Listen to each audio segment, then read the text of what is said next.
आपण कौन भाबुछंती मां समलेश्वरींकर एही नियारा रूप केवल एक पत्थरर मूर्ति? आपन को लागुछि कि संबलपुरी संस्कृति केवल नाच और गीतरे सीमित? तेबे आपण संपूर्ण भूल जानिछंती। आमे पहुंचीचु पश्चिम ओडिशार हृदय संबलपुर रे। बंधुगण, महानदीर एही शांत परिवेश आउ मांको मंदिरर एही नुआ रूप देखंतु। एबे समलेई प्रकल्प परे एही स्थान पूरा दुनिया पाई एक आकर्षण पालटिछि। किंतु आज आमे केवल एही चकाचक्य देखिबाकू आसिनु। आज आमे जानिबा मांको सेही शक्ति विषय रे जहा पाई पूरा पश्चिम ओडिशा गर्व करे।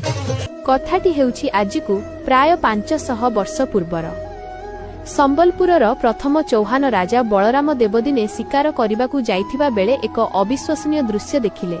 एक क्षुद्र ठेकुआटीए निज जीवन बंचाइबा परिवर्ते एक विराट शिकारी कुकुरकू ओलटा गोड़ाउथिला। राजा बुझीगले ए माटी सामान्य नुहे, एहा हेउछि अपार शक्ति और वीरत्वर माटी। सेही रातिरे मां समलेई राजांकु स्वप्नादेश देले एवं महानदी कूଳରେ थिबा एक सेमेली गछ मूळे निजर आविर्भाव विषय जणाइथिले। सेही सेमेली गछर नाम अनुसारे मांको नाम हैला समलेई। आजि भी मां एठारे भक्तंक दुख हरण करुथिबा जाग्रत देवी भावे पूजा पाउछंती। जहा मुंड उपरे मांको आशीर्वाद अछि ताकू पुणी भय काहाकू। आपण जानी आश्चर्य हेबे, मांको मूर्तिर कौनसी निर्दिष्ट आकार नाही।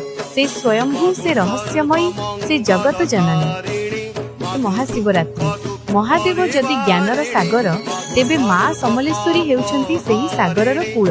शक्ति और शिवंकर एही मिलन आम भितरे थिबा सबु भयकू विनाश करी जीवन बंचिबार नुआ बाट देखाए।